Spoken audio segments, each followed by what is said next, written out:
I'm Joe Feeks, editor of Poultry Health Today, and with me is Alyson Gautier. She is a senior graduate assistant at the University of Arkansas. Thanks for joining us today. Thanks for having me. We're going to talk about coccidiosis, specifically in antibiotic-free flocks. Now, I think everybody in the poultry industry knows that if left unchecked, coccidiosis can cause a lot of damage to the gut, which in turn affects nutrient absorption and feed conversion and growth rate and so forth.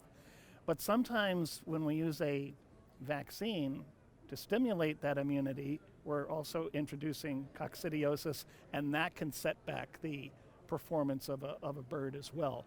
So does a vaccine itself have an impact on nutrient absorption or digestibility? Yeah, based off my research, that's what we're finding. It's kind of impacting early bird growth performance as well as especially early nutrient digestibility in the bird. And specifically, what are you seeing? I mean, do the birds recover after 14 days or so? Yeah, we're getting recovery at about day 20. We've noticed a drastic decrease in fat digestibility as well as nitrogen. Fat digestibility seems to be the most impacted, but yeah, about by day 20 they've recovered.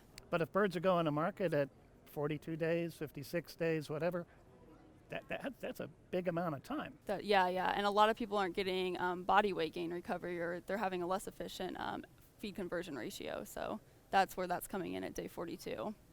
So tell me about your research. Were you trying to resolve this problem or just get a better understanding of it? Yeah, I mean, of course, try to resolve it, but definitely a better understanding, more through like a nutritional approach to see what ingredients are being impacted and maybe to account for this during feed formulation and how to go from there and improve.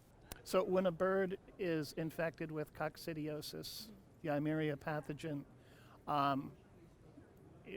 again, we know it compromises the gut, but are some feed ingredients or nutrients affected more than others?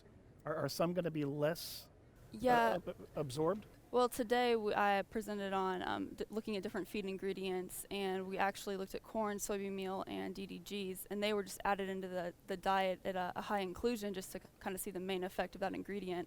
And what I actually saw was birds fed the DDGs tended to have an overall improvement in nitrogen and most of their digestibility values. With the DDGs. Mm-hmm. And why is that?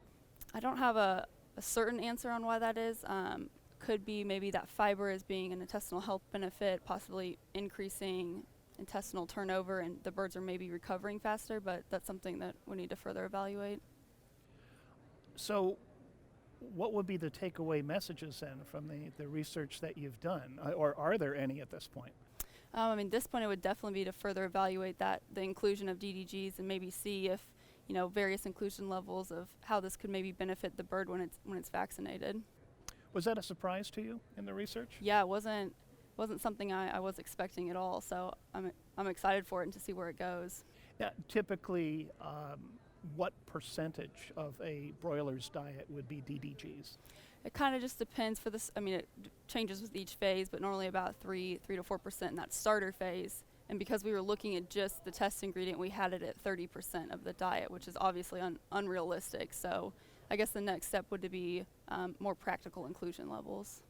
Would there be a downside to feeding a higher level of DDGs?